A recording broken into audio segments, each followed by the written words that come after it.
ওরে গুনাহগার জাহান্নামের আসামির যুবক,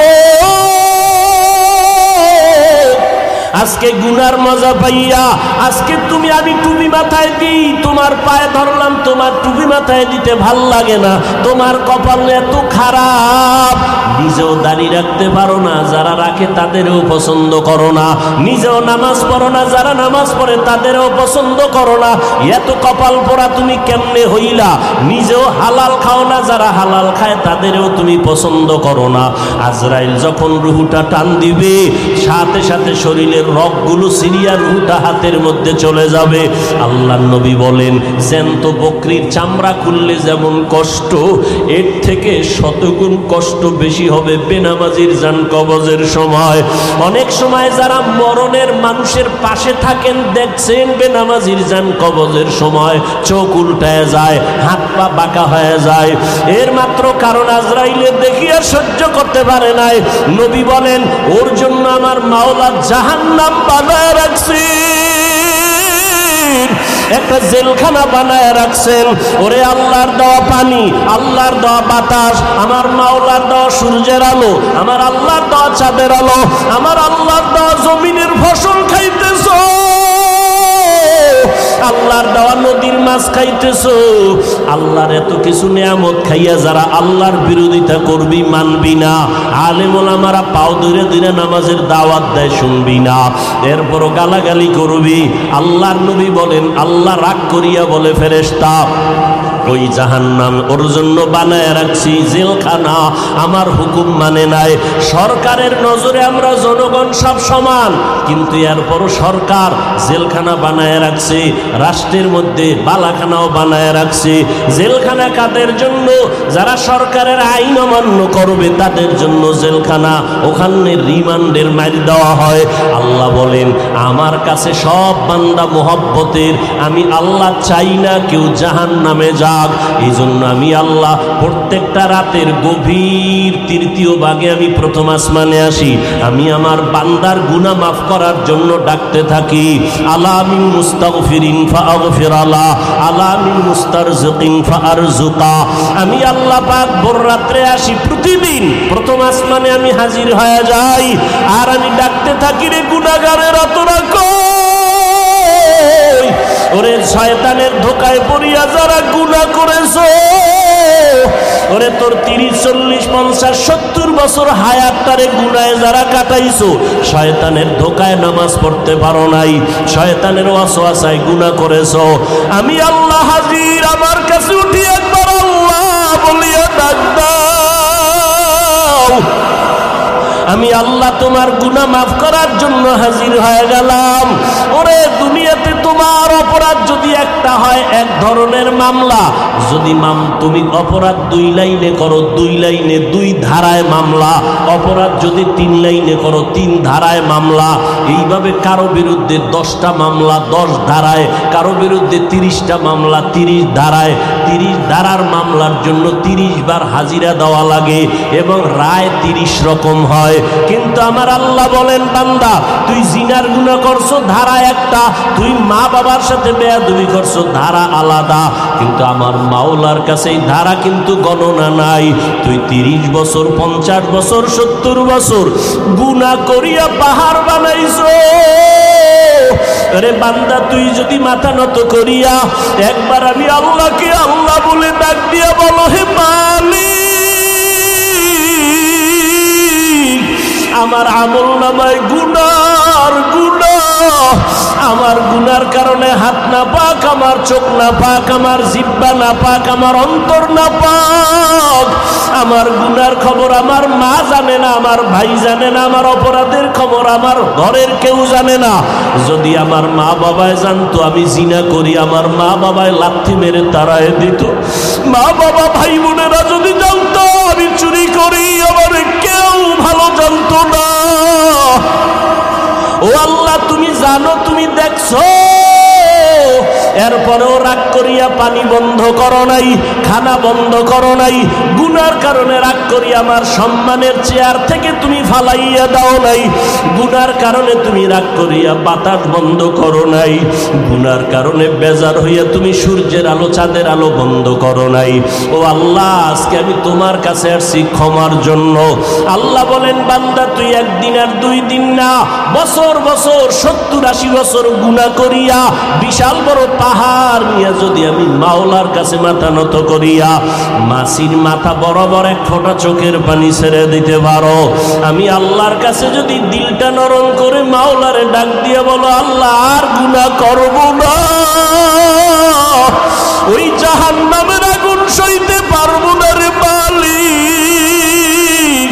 ওরে ঘরের মধ্যে ঘুমাইতে গেলে মশারি টানায় ঘুমাই, মশার কামড়ে ঘুমানো যায় না। ও আল্লাহ, গুনাহ নিয়ে কবরে গেলে যে আযাব হবে সহ্য করতে পারবো না, কই পাবো মশারি? দুনিয়াতে সূর্যের গরম সইতে পারি না, রাতের বেলা সূর্য নাই তারপরও ঘাম আর গরম, ফ্যানের বাতাস দিয়াও আমার ঘাম কমে না, গরম কমে না। আর গুনাহগার হইয়া কবরে গেলে জাহান্নামের আগুন, ওই জাহান্নামের আগুনের গরম কেমনে সহ্য করব আল্লাহ? আমি সইতে পারবো না। ও আল্লাহ, জাহান্নামের আযাব সহ্য করতে পারবো না, একটা বেতের বরদাস্ত করতে পারি না। আল্লাহর নবী বলেন, গুনাহ নিয়ে যারা কবরে যাবা, ওই 2 পার্শ্বের মাটিকে আমার আল্লাহ ডাক দিয়ে বলবে, রে কবরের মাটি, ওই নাফরমান বেনামাজিরে 2 পার্শ্ব থেকে জোরে জোরে চাপ দাও। এত জোরে 2 পার্শ্বের মাটি চাপ দিবে, পাজরের হাড়গুলো চুরমার হয়ে যাবে। একটা না, 2টা না, 70 থেকে 99টা সাপের কামড়। ও যুবকেরা, ও বৃদ্ধ বাবাজিরা, ও পর্দার আড়ালের মারা, ও বোনেরা, ভালো করিয়া বুঝো, 15,500 বছর হয়ে গেল আমার আল্লাহর কোরআনের ভুল কেউ প্রমাণ করতে পারে নাই। আজকেও যদি কোরআনের একটা ভুল কেউ বের করতে পারো রে বাবা, আমরা এখন দাড়ি কেটে ফেলবো, নামাজ বন্ধ করে দিব, প্যান্ট শার্ট টাই লাগাবো, কিন্তু আজ পর্যন্ত কোরআনের ভুল কেউ বের করতে পারে নাই। পারছে? বরং কোরআনের ভুল বের করতে গিয়া বহু বিধর্মীরা মুসলমান হয়ে গেছে, হয় নাই? মুসলমান হয়ে গেল। আল্লাহর কোরআন বলো, আল্লাহর সাক্ষী রেখে, আল্লাহর কোরআন সত্য না মিথ্যা? জবান খুলে বলো, সত্য না মিথ্যা? এ যুবকেরা জবাব দাও, পায়ে হাত রেখে বলছি, আমিও তো একটা যুবক, আমার মনেও তো চায় গান শুনি, কারণ গুনাহের আকর্ষণ আল্লাহ জন্মগতভাবে সবার মধ্যে দিয়ে রাখছেন। গুনাহ করার আকর্ষণ, নারীদের নাচ গান দেখলে আমার অন্তরও চায় আমি দেখি, কিন্তু কন্ট্রোল করি জাহান্নামের ভয়। টুপি মাথায় দিলে মাথা গরম হয়, তোমার থেকে বুদ্ধি মোটেও কমে নাই। তুমি তো কথা আবল তাবল বলো, আর আমরা 12টা মাস বয়ান করিয়াও তো একটা আবল তাবল কথা বলার চেষ্টা করি না। কোন কথার পরে কোন কথা বলবো এটা আমাকে ডায়েরিতে লেখাও নাই। মাওলার কাছে ভরসা করে বসছি, কোন কথার পরে কোন কথা হবে আল্লাহ বলাইতেছেন, ওই কথাই বলতেছি। এরে যুবক, আল্লাহর গোলামেরা, ভালো করিয়া বুঝো, তোমাদের থেকে আমাদের মাথা নষ্ট হয় নাই, মনে করিও না গো সম্মান কম। বলো, একজনে দাঁড়ায় বলো, তোমরা যারা নবীরে মানো না আর আমরা যারা মানি, নবীর আদর্শ জবাই করেছো, বেঈমানের পা চাটা গোলাম হইয়া চুল কাটিয়া ইন্দুর আর বান্দর হয়েছো। আমরা টুপি পরে থাকি 24 ঘন্টা, ঘুমের ঘরে গেল টুপি মাথায় দিয়া বালিশে ঘুমাই। ও আল্লাহর বান্দা, তুমি বলতেছো মাথা গরম হয়, আমিও বুঝি, তারপরও কেন ছাড়ি না? রসুলের মোহাব্বত, দাড়ি রাখলে যৌবনের ভাব চলে যায়, তোমার থেকে কম বুঝি না, এরপরও কেন কাটি না? আল্লাহর আযাবের ভয়। এরে আল্লাহর বান্দারা, নামাজের সময় কি কষ্ট, ফজরের সময় শীতের মধ্যে ওইটা নামাজ পড়া অনেক কষ্ট, ঠান্ডা পানি দিয়েও জুবান বানাইয়া নামাজ পড়তে কষ্ট, এরপরও নামাজ ছাড়ি না কেন? আল্লাহর আযাবের ভয়। মরণের পরে আযাব হবে, আল্লাহর কোরআনের আয়াত। এরে নবীর উম্মতের দল, তোমাদের থেকে মাথা মতেও নষ্ট হয় নাই। এরপর আবার তুমি একটু দেখো না তাকাইয়া, তোমার ডানে বামে কত যুবক জীবনে মাদ্রাসায় পড়ে নাই, জেনারেল লাইনে পড়েছে, স্কুলে পড়ে, কলেজে পড়ে, চাকরি করে, তোমার মতো যুবক সাক্ষী দাও 5 বেলার নামাজি আছে না নাই? তুমি বিবেকটাকে প্রশ্ন করো, তুমি কেন পারো না রে বাবা?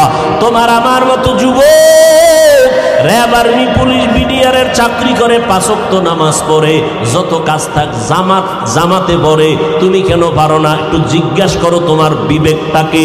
তোমার মতো যুবক রাস্তায় গাড়ি চালায়, সময় মতো নামাজ পড়ে, তুমি কেন পারো না?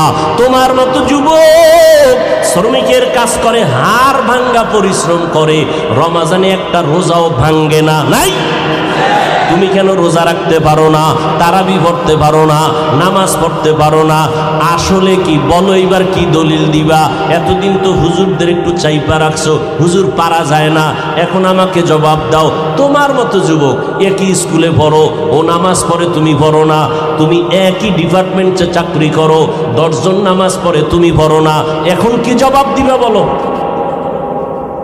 এখন জবাব একটাই, তোমার কপাল পুড়ে গেছে, তোমার উপরে আমার আল্লাহ বেজার, তোমার উপরে মা বাবার অভিশাপ, মা বাবা বরদোয়া দিয়ে দিছে, তোমার কপাল পুড়ে গেছে। মোনাজাত তো সবাই দেই, অনেকের চোখে পানি, আবার অনেকের চোখে পানি নাই, কান্না নাই, আর একজন কানতে কানতে বেউসায় যায়, কারণ ওর উপরে মাওলার রহমতের নজর লাগছে, আল্লাহ ওয়ালাদের দোয়া লাগছে, মা বাবার দোয়া লাগছে, চোখের পানি এমনিই বের হয় না। তোমার এই মিরপুর থানায় আসামি ধইরা পুলিশে কি মারা মারে, এরপরও চোখে পানি আসে না, নাই? অথচ ওয়াজের প্যান্ডেলে আল্লাহওয়ালারা ওলামায়ে কেরাম বয়ান করে, 50 হাত 200 হাত দূরে বসে যুবক চিৎকার দিয়ে কান্না করে, একজনারে বেত দিয়ে মারলেও কান্দে না, আর একজনে বয়ান শুনে শুনে কান্না করে। একটু চিন্তা করো, ওরে মারলো কে? এরে যুবক, একই তরকারি, একই মশলা, একই চুলা, একই আগুন, রান্নার পরে আব্বা খায়, আম্মা খায়, আমিও খাই, বোনেরাও খায়, একই, কিন্তু দিন দিন আব্বা আম্মা হয় দুর্বল, আমরা হই শক্তিশালী সবল। এই বুদ্ধিজীবীরা জবাব দাও, আমাকে তো বুদ্ধি নেই, তোমার অনেক বুদ্ধি, জবাব দাও কারণ কি? এরে আল্লাহর বান্দা, তোমার থেকে 1000 কোটি গুণ বুদ্ধিমান ছিল আবু জাহাল, যার নাম ছিল আবুল হেকাম, বুদ্ধিমানের বাবা। কিন্তু বুদ্ধি হইলে কি হবে? পৃথিবীর শ্রেষ্ঠ মানুষটাকে মানুষ বলে চিনতে পারে নাই। রহমতের নবী এত দাওয়াত দিলেন, কালেমা পড়ে নাই। এরে যুবক, একটু চিন্তা করো, বালিশে মাথা লাগাও, যার মনের মনে প্রশ্ন করো, আমার মতো যুবক যদি স্কুলে পড়ে নামাজ পড়ে, আমি কেন পারি না? আমার মতো যুবক যদি চাকরি করে নামাজ পড়ে, আমি কেন পারি না? আমার কপাল কেন খারাপ? এইভাবে যখন চিন্তা করতে থাকবা, একদিন দেখবা হেদায়েতের দরজা খুলে যাবে। আর মা বাবার কাছে মাঝে মাঝে দোয়া চাইও, মা বাবায় দোয়া করলে আরশে আজিমে পৌঁছতে কোনো পর্দা থাকে না। এজন্য মা বাবার দোয়া বড় দামি। মা বাবার চোখের পানি আর দোয়া ছাড়া আমি বান্দা চেয়ারে বসতে পারি নাই। মা বাবার চোখের পানি আর দোয়া ছাড়া যুবক পরীক্ষায় পাশ করতে পারো নাই। মা বাবার চোখের পানি আর দোয়া ছাড়া তুমি বাড়ি গাড়ির মালিক হতে পারো নাই।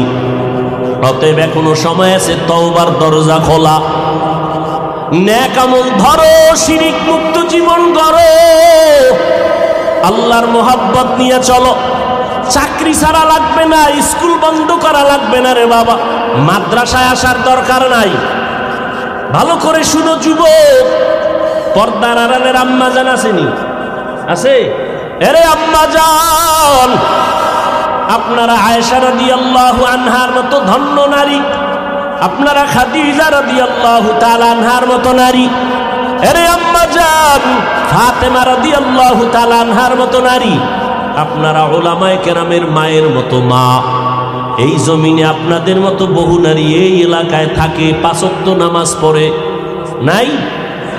ভিন্ন আম্মারা আপনারা কেন পারেন না?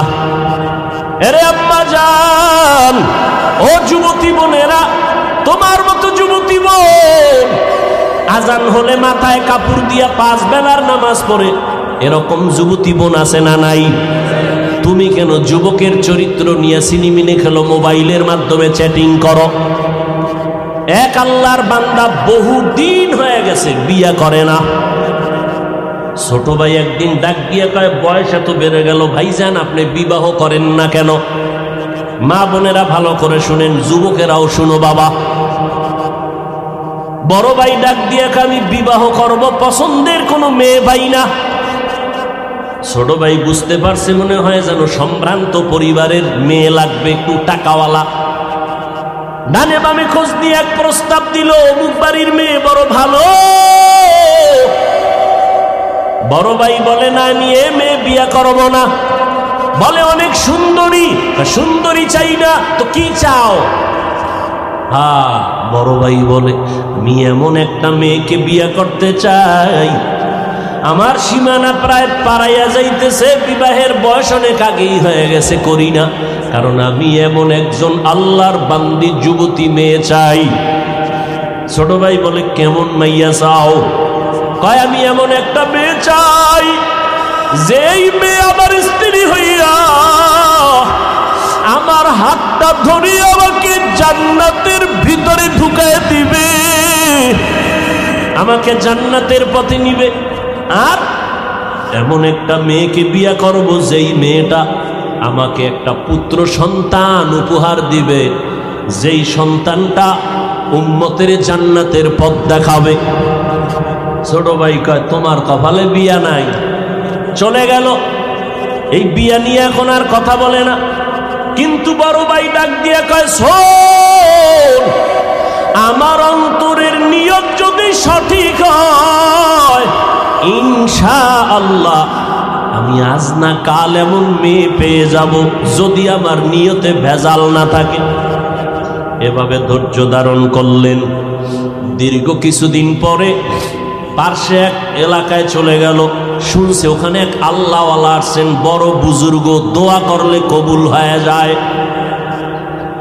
দোয়ার জন্য চলে গেল।